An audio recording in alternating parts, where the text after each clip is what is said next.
All right, Ez, let's do it. I'm pressing play here. So it starts, and I'm going to kind of walk through it. We're about 3 seconds in, and we've got, first of all, I literally paused it at the exact right frame. This is the level of detail, okay, Yeah. that we're getting here. And before this, I was watching some old clips of Game of Thrones, and I know season 8 sort of kind of fell. A lot of people were sort of left disappointed, but a lot of the comments I'm seeing on YouTube and everything are people saying like, I was disappointed after season 8, but now I'm ready. Like I'm Right. back. Yeah. I'm Yeah. even the hangover of season 8 is still like it's there, but people are ready. So I pause it at 3 seconds.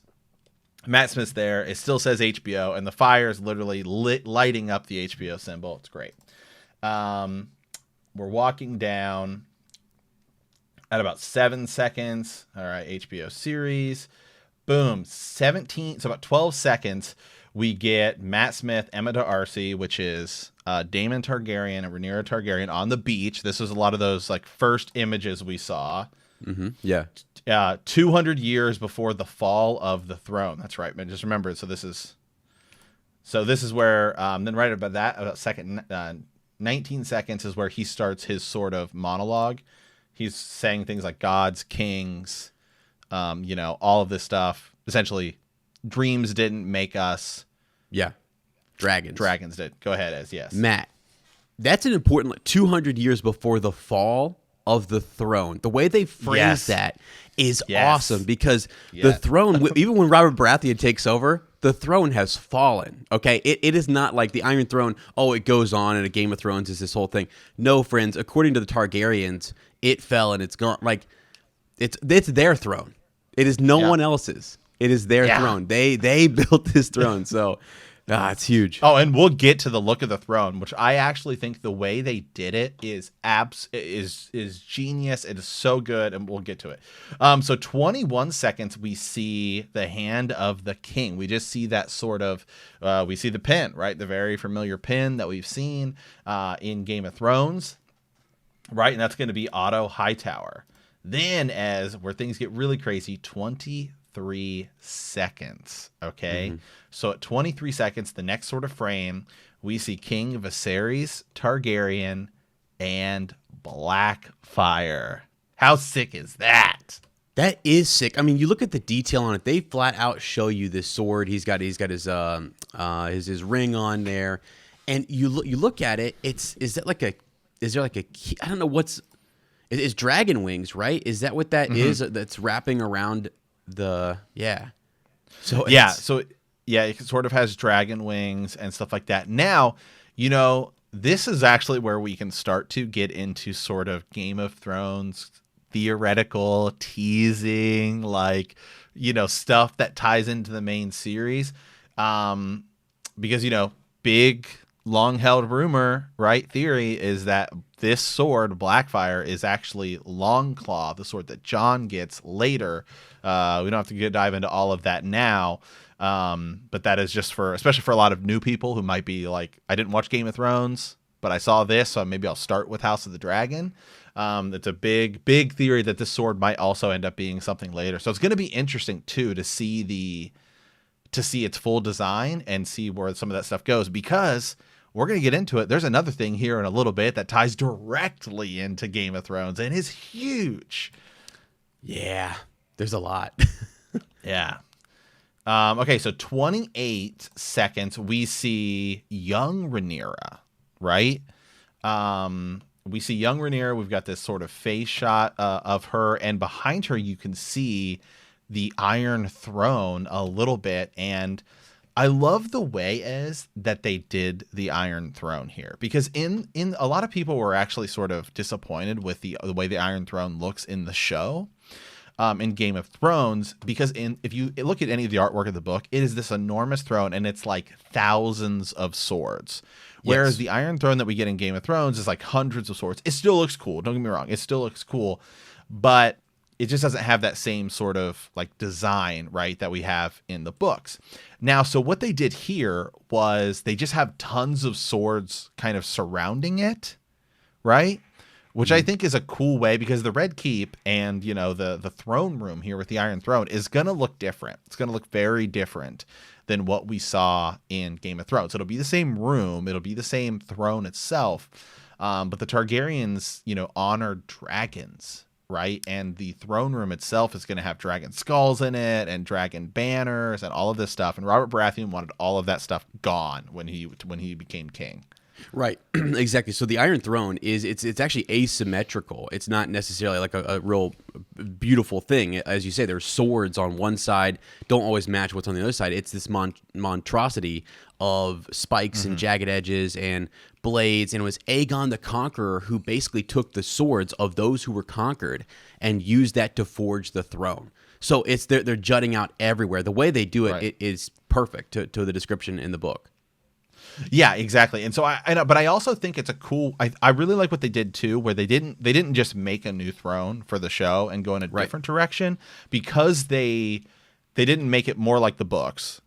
Well, they did, but they didn't. But because it's the same set it off throne, to the side. Yeah, they set it because they set it off to the side. It actually still is sort of canon with Game of Thrones, which was something I wouldn't say I was incredibly nervous about, but it was something we had talked about a little bit. Was, are they going to change some of the set locations and stuff like that? Like, because theoretically they're going to have to film in almost the exact same places because it's the same castle, right? It's like the exact same castle. It's the exact same thing. So I like what they did here with all of the swords being off to the side, which gives it that look of the books, expands that, but then also stays sort of canon with Game of Thrones and doesn't change it. To me, like that design choice, as small as it is, it lets me know that if they have this whole thing is going to be, it's going to be connected. It's going to be yes. They're doing it's a Westeros verse. That's what they're doing. Yes. They're going to tie this in. If you do that, you need continuity, and so they're doing that, and they're showing that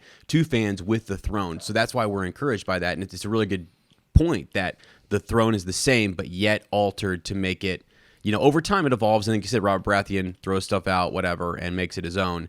And there's that. Also, interesting note here: Septon Eustace from the Fire and Blood book used to say that Rhaenyra often would get nicks and cuts walking to the throne, walking up to the throne. And now the way they have it laid out in front, it's like as if, okay, she could get nicked or cut, and it was as if the throne was rejecting her.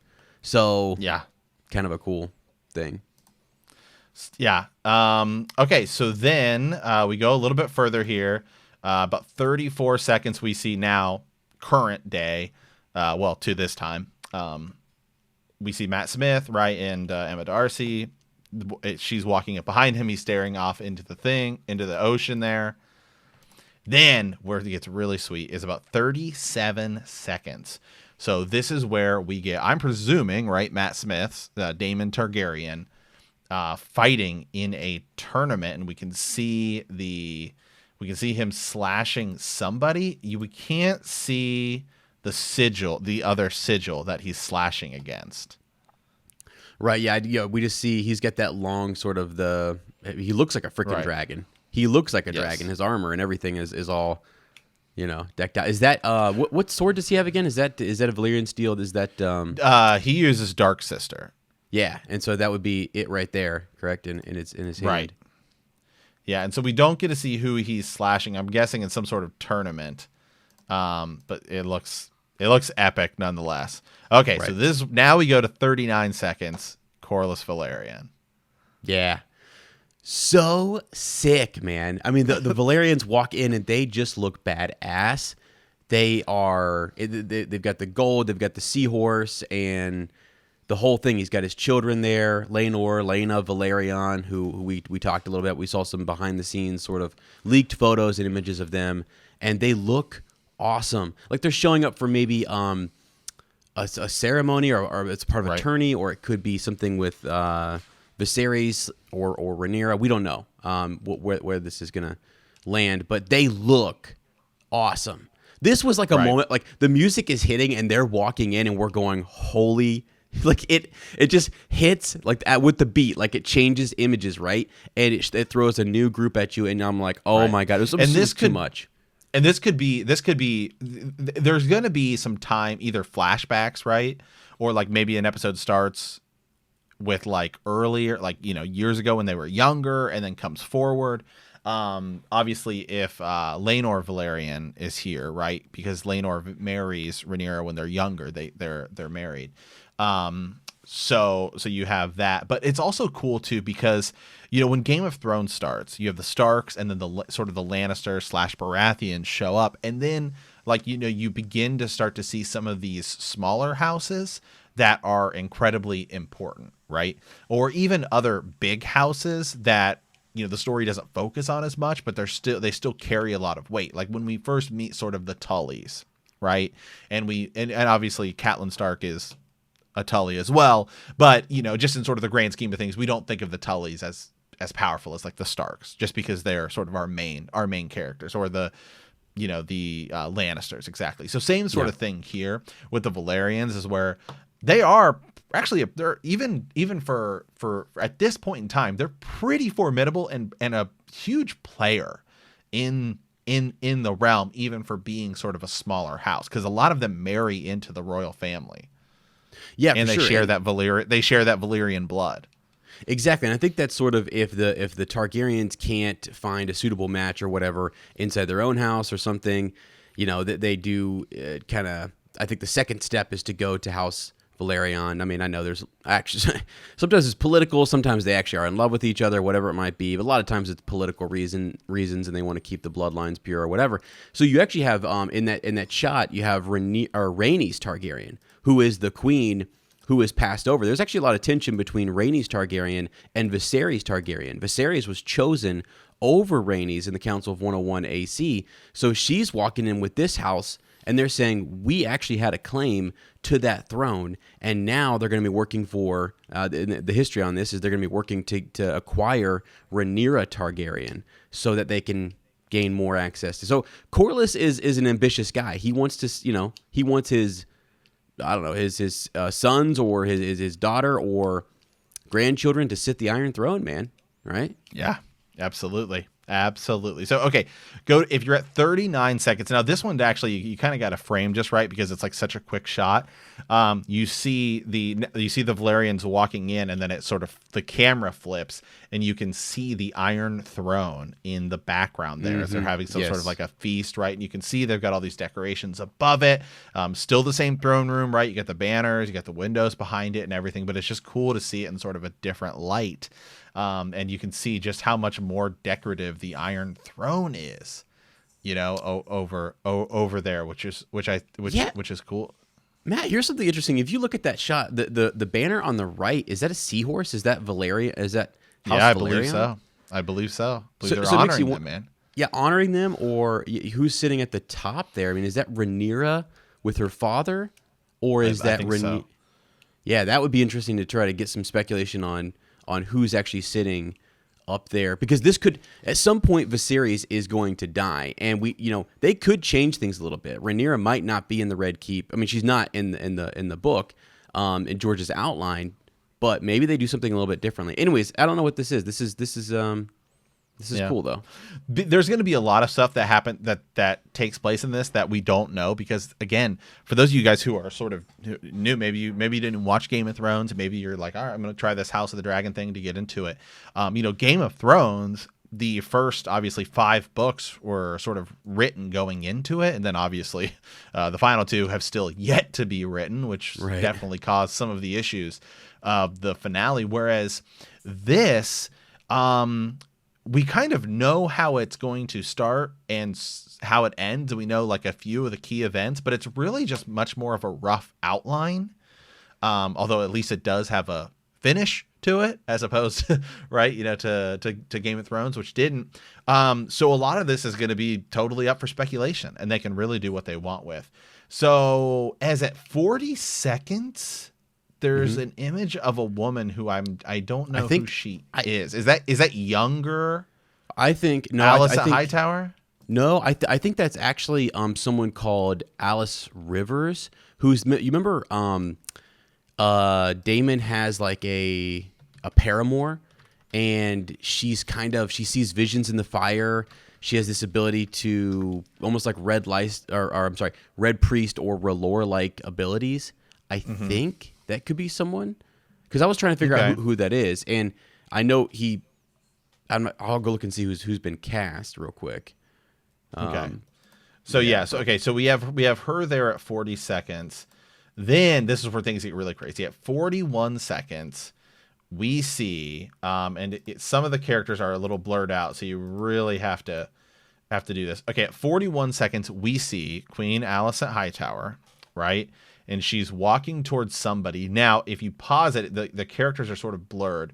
In the back left is, oh God, what's his name? McTavish.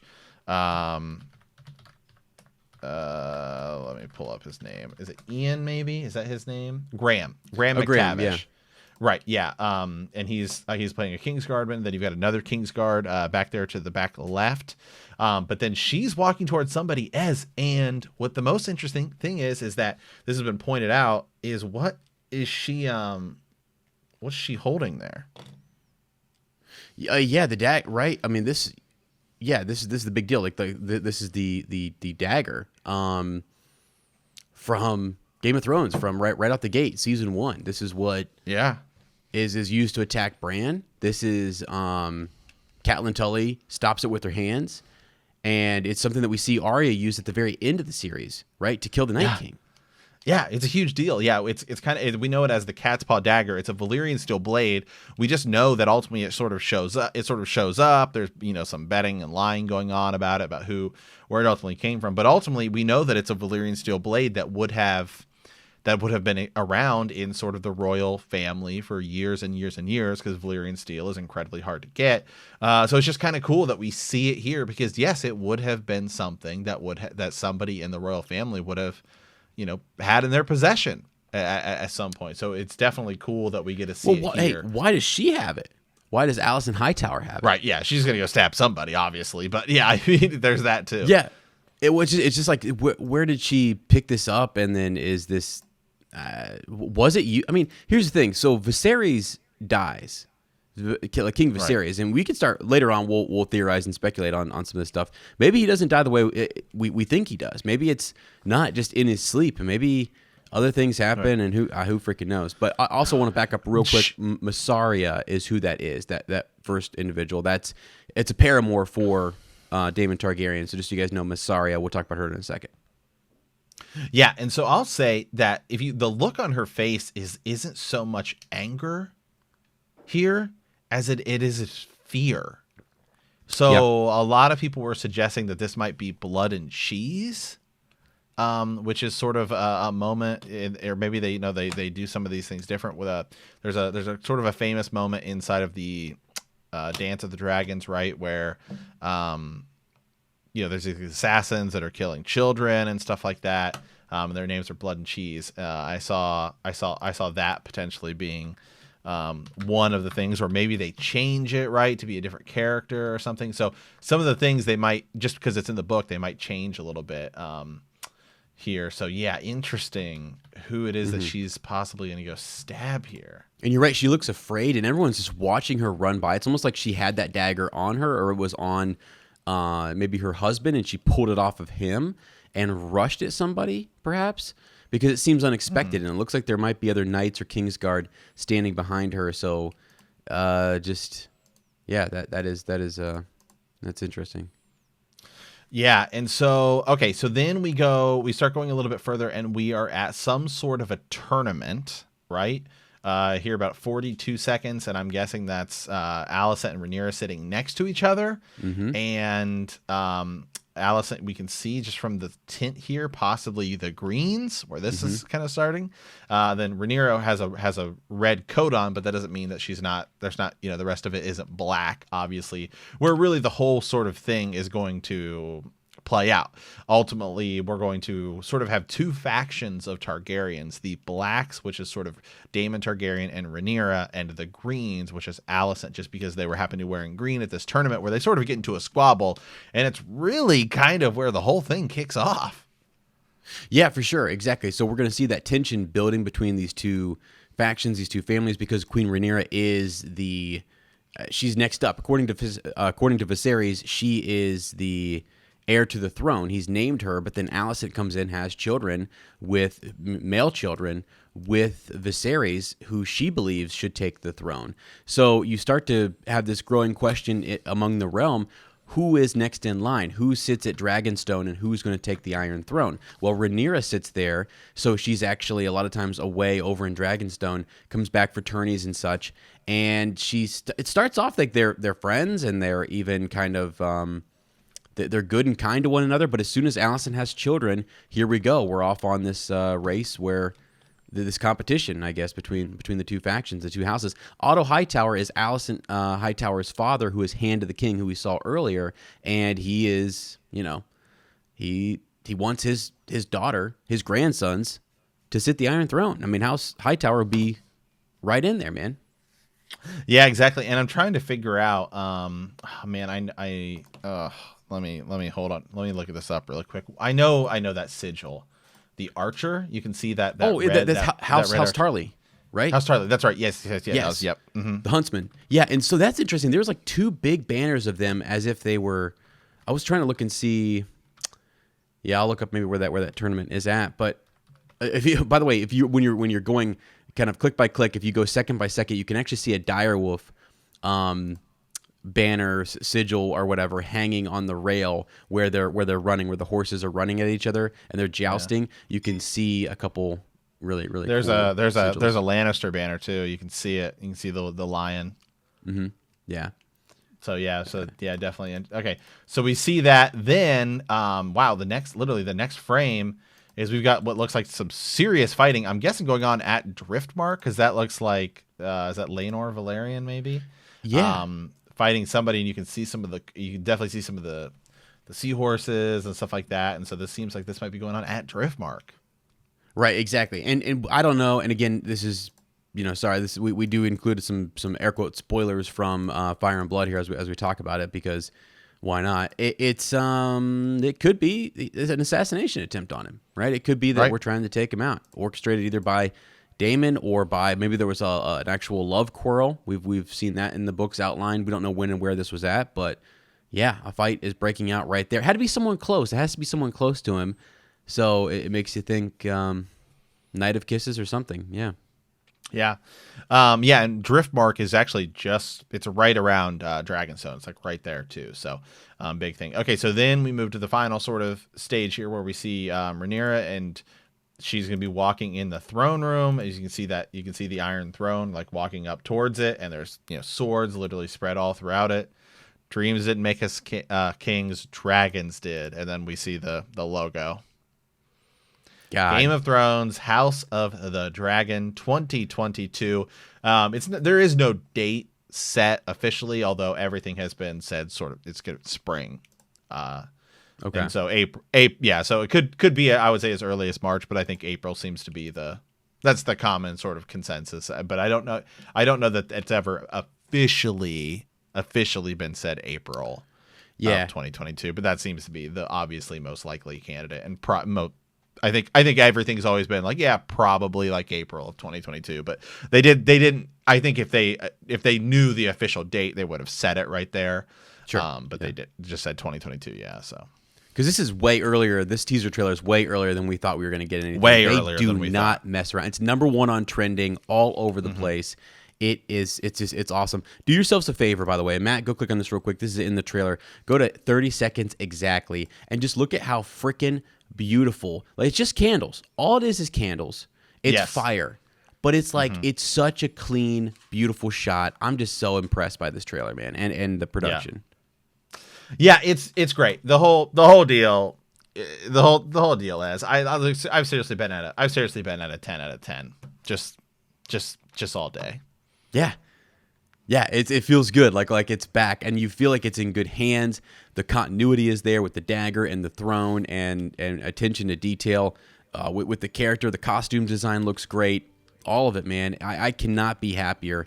And again, we're just seeing a teaser trailer, so that's all we have to go off of. But when that's all you have to go off of, and you analyze every freaking frame, and it turns out to be 10 out of 10, if not more, I mean, look out. This is gonna be huge.